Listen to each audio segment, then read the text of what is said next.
faire simple, c'est la guerre. Notre survie est en jeu. Je dois accomplir une mission.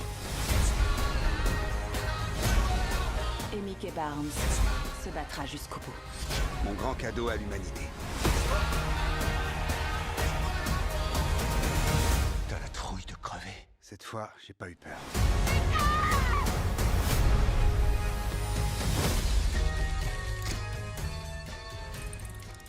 Salut les gars, salut les filles, on se retrouve aujourd'hui pour une toute nouvelle vidéo sur Mickey 17, actuellement disponible au cinéma. Avant de commencer, je voulais vous dire que là du coup je filme avec mon téléphone, bon comme d'habitude, et là c'est assez différent parce que du coup je ne filme pas avec mon PC et du coup j'ai remarqué qu'il y avait certaines bugs vidéo dans les dernières vidéos et du coup comme vous pouvez voir, du coup maintenant je filme avec le micro cravate. Je me dis peut-être on va tester, voir si le micro là cette fois-ci n'est pas mieux. Donc voilà, n'hésitez pas à me dire dans les commentaires qu'est-ce que vous en pensez, si c'est mieux ou pas, vous préférez comme avant. Que voilà, petit disclaimer. Donc maintenant que tout est dit, commençons.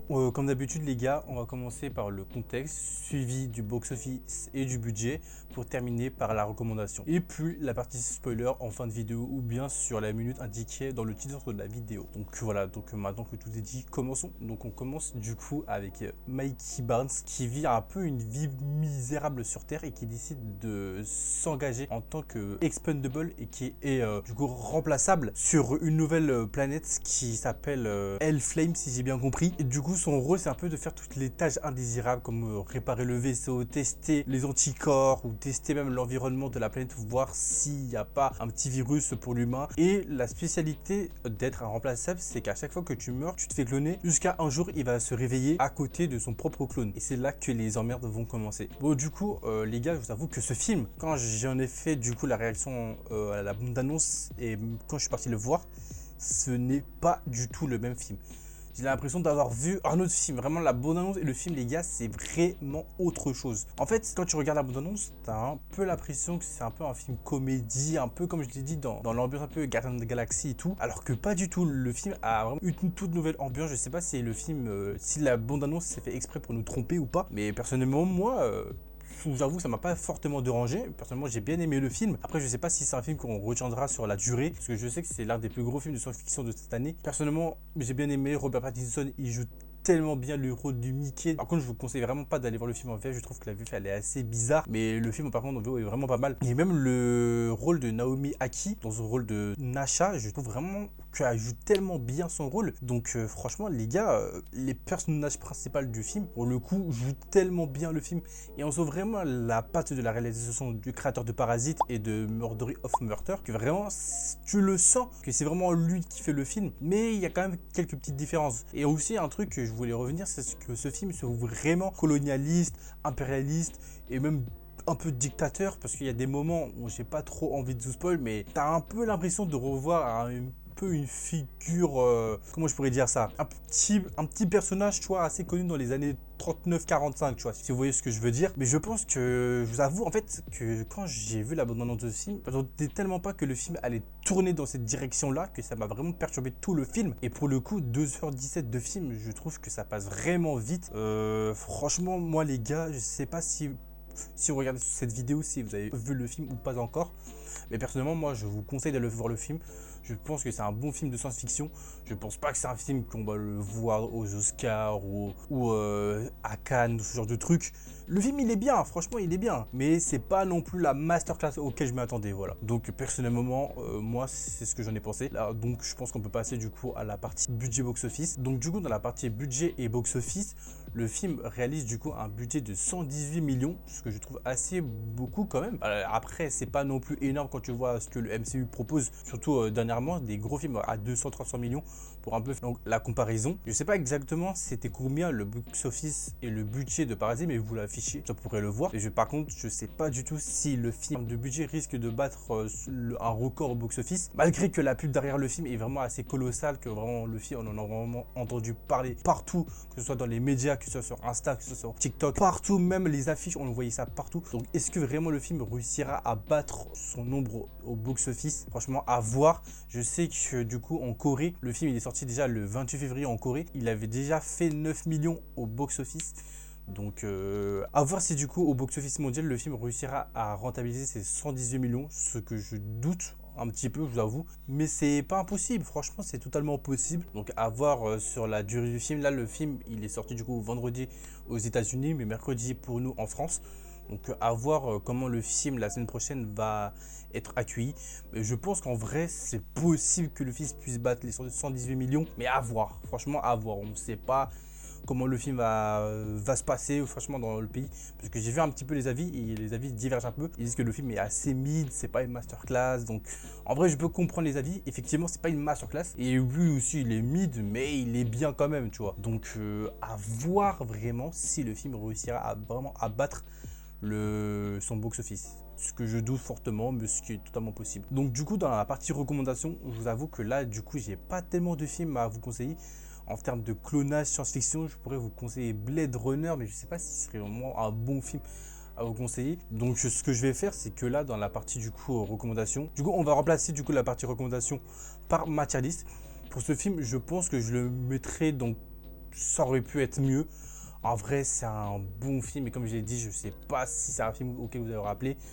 Je vous conseille de payer pour aller voir ce film, parce que franchement, je pense que vous allez passer un bon moment. Après, là par contre, je vais parler d'un truc, je sais pas si vous allez voir où je vais en venir. Je pense, en tout cas pour moi, pour mon avis, je trouve que c'est plus un film de streaming qu'un film de cinéma. C'est un peu compliqué, c'est un peu bizarre comment je le dis, mais si en vrai c'est un film de cinéma, parce que du coup le film en vrai de vrai il est beau, mais je trouve que c'est vraiment un film, tu vois, où tu te poses chez toi à le regarder. Ouais, vraiment ce genre de film, vraiment un film où tu te poses chez toi, popcorn, tu vois, tranquillement, ou que aller au cinéma. Je trouve que c'est mieux de regarder en streaming chez soi que de se déplacer pour aller faire le film. Même si franchement je vous encourage à aller payer pour aller voir le film, mais j'ai l'impression que c'est plus un film streaming qu'un film à aller voir au cinéma. Je sais pas si vous allez comprendre un peu où je vais en venir, mais je trouve que c'est un peu ça, tu vois. Donc maintenant que j'ai tout dit, en vrai j'ai un peu tout énuméré, donc je pense qu'on peut maintenant passer à la partie spoiler.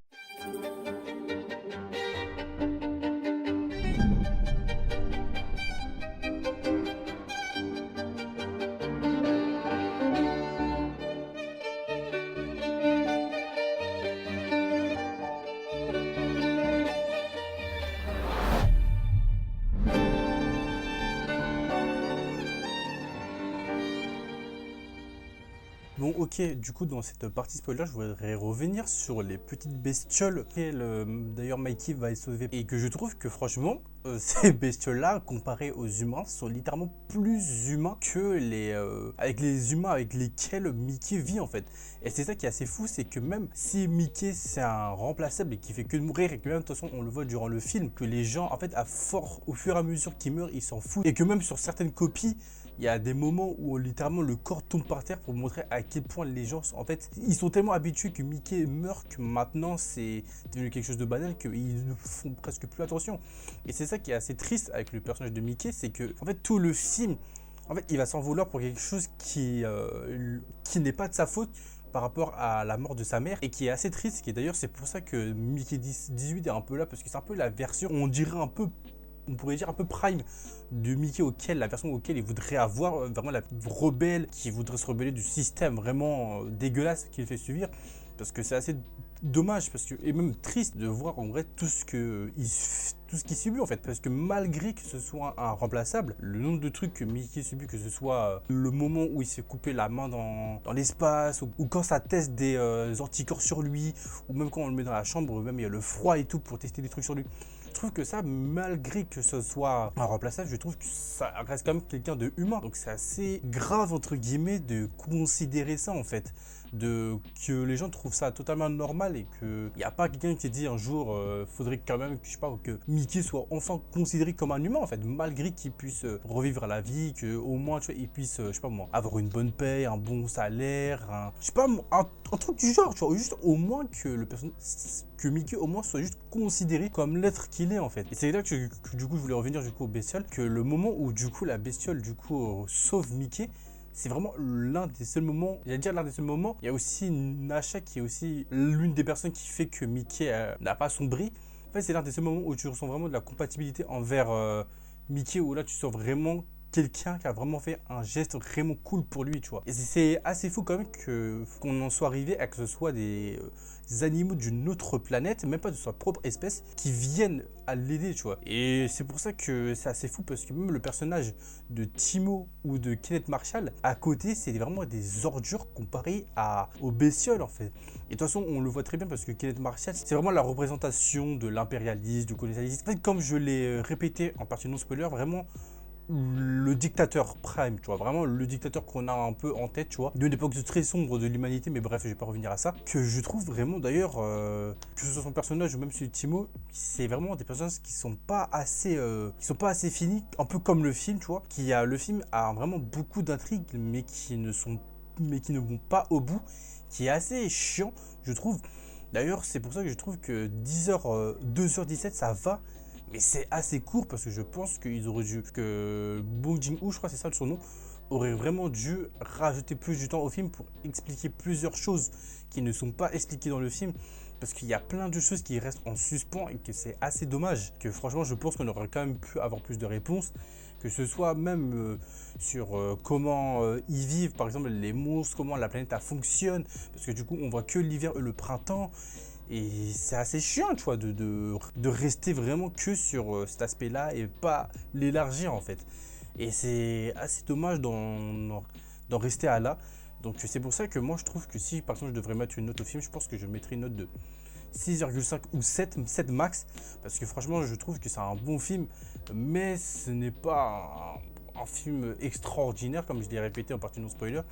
Même si je pense qu'il y a eu des bonnes idées, mais qui ne sont pas abouties malheureusement. Et je pense aussi que le réalisateur aurait dû plus s'améliorer sur les développements de personnages, entre les relations par exemple entre Mickey 17 et Mickey 18, ou même de Mickey 17 et de Kai, que je trouve que c'est un peu des trucs qui restent en suspens, que d'ailleurs Kai, juste après ça, on la revoit juste à la fin du film. Et c'est vraiment dommage que des intrigues comme ça ne soient pas, en fait, n'ont pas de fin en fait. Il n'y a pas de fin exacte à cette intrigue-là. L'intrigue, en fait, on n'aura jamais exactement ce que le personnage pense de l'autre, pourquoi elle voulait faire ça, ou comment elle est maintenant, en fait. Là où j'en viens, c'est qu'il y a plein de trucs auxquels on n'aura jamais de réponse. Et c'est ça qui est assez dommage. Donc franchement, là, comme je l'ai dit dans partie non spoiler, si je devrais le mettre dans une tier list, je pense que je le mettrais dans ça aurait pu être mieux. Donc franchement, et du coup ma note aussi c'est, comme je l'ai dit, c'était 6,5, 7. Donc je pense qu'on va s'arrêter là, on va pas plus continuer, je pense que j'ai déjà assez déblatéré tout ce que j'avais à dire. Donc les gars, n'oubliez pas de liker, commenter et partager. Et du coup on se dit à la prochaine pour une prochaine vidéo. Salut tout le monde.